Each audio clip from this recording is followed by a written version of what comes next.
Hello everyone, I want to welcome you back to the Truth Finders class, and we are in the book of Ecclesiastes, and we are about to look at chapter 3 in the book of Ecclesiastes. And I want to give you a summary before we get going here.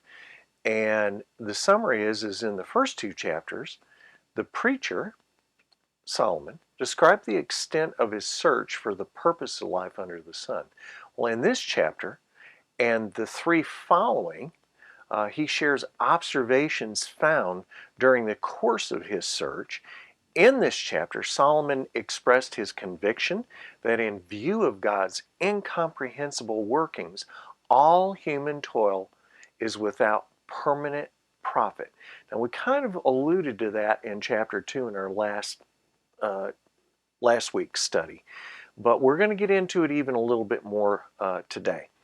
So let me give you an overview, a summary in verses 1 through 15. In a well-known passage, and you'll recognize it right off, we're told that to everything there is a season, a time for every purpose under the heavens. The preacher has seen that God has given man the task to seek out God's purpose by putting eternity in man's heart. And I want to give a little bit more explanation on that. That God, when we're born, I truly believe that we're born with this gigantic hole that is waiting to be filled by the Lord. And He's wanting us to seek Him so that He can fill that void, that hole that we have. But then He also saw that no one is able to find out what God does from beginning to end, and no one can change what He decides to do. So this really begs asking the questions, why does God act this way, and what are His purposes, often incomprehensible? So the preacher offers that God does this so man might fear before Him, seeing that God will require an account for what is done. This prompts the preacher to state again in verses 24 through 26 what he believes is the best one can do: to rejoice, do good, to eat and drink, enjoying the good in their labor. This, he concludes, is a gift of God. Then we look at verses 16 through 22 when he describes what he saw under the sun. In places where there should have been judgment and righteousness, he saw wickedness and iniquity. Why does God allow it? We've asked that question many a time in this culture, in this current state that we're in right now. He reasoned in his heart that God will judge the righteous and wicked, and that there must be a time for every purpose and for every work. So it's not necessarily our timing that we look at for judgment. It's God's timing and His judgment. So he told himself that God tests man to help them see that they are little different from beast. Both man and beast die, and both return to the dust. So from a purely earthly perspective, there is no advantage of man over beast. For one cannot see whether the spirit of man goes upward, verse 7, while the spirit of animals goes downward to the earth. This led him to the perception state once again that it is best for a man to rejoice in his works. This is man's heritage, for whom can bring one back to see what will happen on earth after him. So let's go ahead, if you got your Bibles open, let's go ahead and open chapter 3, and let's look at verses 1 through 15, and I'm going to break them down. Let's look at verses 1 through 8 first. A time for every purpose. Well, to everything there is a season, a time for every purpose under heaven.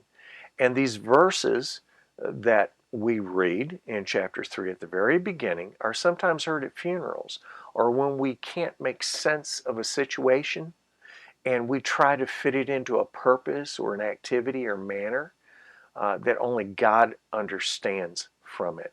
We don't understand, but God is telling us there's times for everything and that we must relinquish our wisdom and our thought process or our reasoning to these times that happen, like a time to be born and a time to die, a time to plant and a time to pluck what is planted, a time to kill and a time to heal, a time to break down and a time to build up. And there's also a time to weep and a time to laugh, a time to mourn and a time to dance, a time to cast away stones and a time to gather the stones, a time to embrace and a time to refrain from embracing, a time to gain and a time to lose. That's a tough one, especially in our today's society when we're always trying to gain things and accumulate.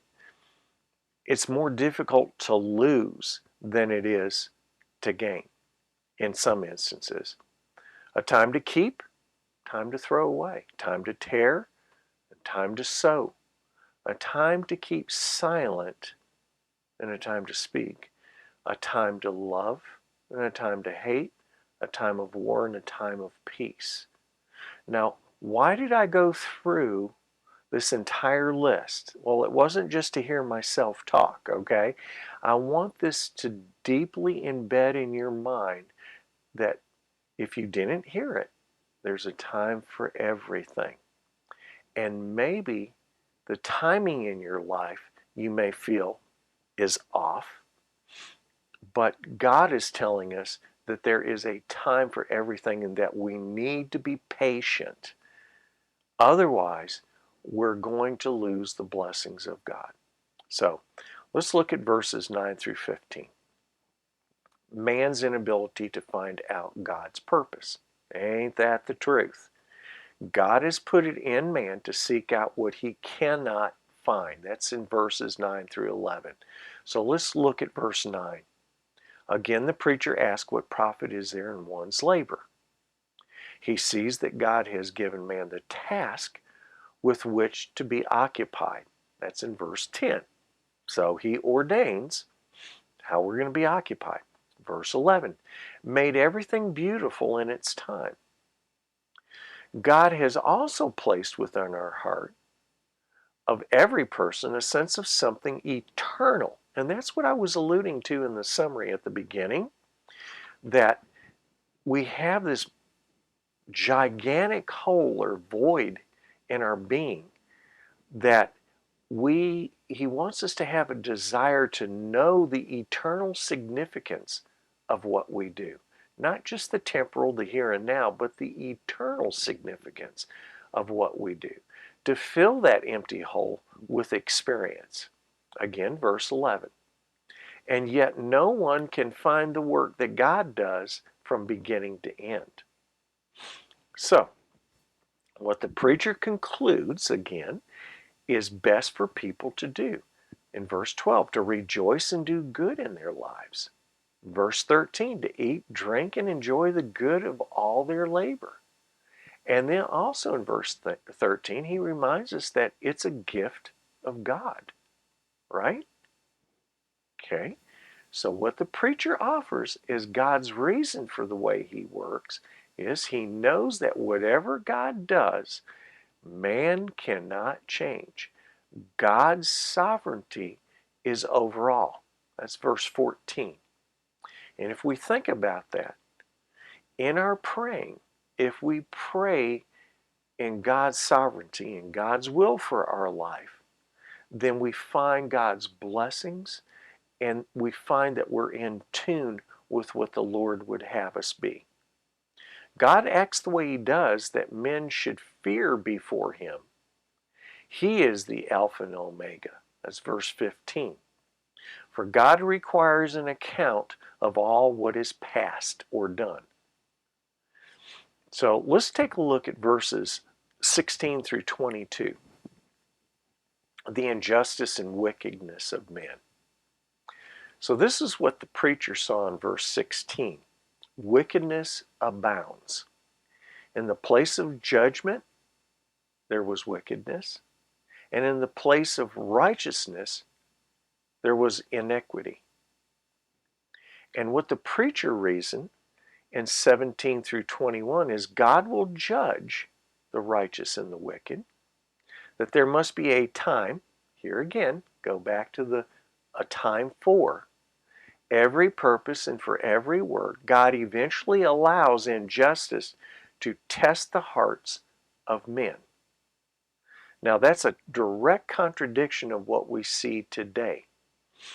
That when we see injustice, we want to make it right. We want to be the problem solvers. We want to be the ones that, take care of business. But think of it in these terms, that God eventually or evidently allows injustice to test the hearts of men. What are we going to do with this injustice? How are we going to view it? How are we going to react to it? Well, Solomon said that they may see that they are like beasts, that what happens to beasts will happen to them. As one dies, so dies the other. We all suffer injustice, in other words. We all are going to die, just like the beast of the field. Man has no advantage over the beast, right? The injustice of a lioness hunting down a zebra or a prey in the wild. That's injustice. Why should that, lion kill that zebra for food? Well, it's for food, and we might see that as an injustice, and that may be a bad example, but hopefully you're getting what I'm saying, that we all see the same or different injustices in our life, and we have no advantage over the beast. All return to the dust. So our justice may not be God's justice, and soon will pass away, and it won't have made a hill of beans or any difference. Who knows that the spirit of man goes upward and the spirit of the beast goes downward? How do we know? We have not died, come back, and seen if we go to heaven or if we go down, our spirit goes with the beast downward. I mean, we don't know for a fact. So let me give you kind of a summarization, and hopefully this will kind of give you a better overview, or maybe I can detail it a little bit better. This is taken from from Constable Notes, so I can't take credit for this, but I do want to read it, and it's a summary of verses 17 through 22, which I think is really good. A phenomena that makes it most difficult for us to understand is God's ways, and respond to them properly is the problem of injustice in this life. Solomon believed God would eventually balance the scales of justice, found in verse 17, and that he uses injustice for his own purposes, verse 18. Probably Solomon believed judgment would take place on earth. Now, he was referring to in this possibly Proverbs 22 through 23, and I'm going to read that.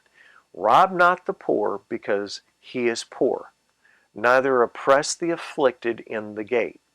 For the Lord will plead their cause and spoil the soul of those that spoiled them. Now, though he did not say this explicitly, okay, but God uses injustice to remind us of our finite bestiality, among other things. We behave as beasts and die like them. That's verses 18 through 20. All go to the same place, verse 20. It's the grave, right? Not that man's future is identical to an animal's.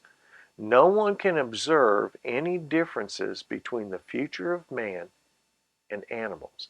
But God has revealed these differences.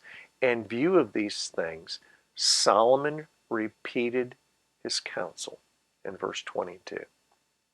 So There's this chapter is a lot to take in. Hopefully we've made some sense of it. Hopefully you've been able to hear and be convicted even, and maybe even apply or have a better understanding of what this chapter is truly saying, because Solomon is speaking to us in a way that I think truly does make sense, that we can actually use this for application in our everyday life. So as always, I'll give you next week's questions at the very end of this uh, credits, and I will have given you the answers to last week's questions. So anyway, join me next week as we discuss chapter 4. Look forward to that time with you together, and I pray that this has been a blessing and that you'll go ahead and read chapter 4 ahead of time. As always, read it ahead of time, so when we go to discuss it, you'll get more of an understanding of this chapter. I thank you for being with me each and every week. I pray that this will and has been a blessing to you. Look forward to meeting with you next week. May God bless you this week and His grace abound upon you.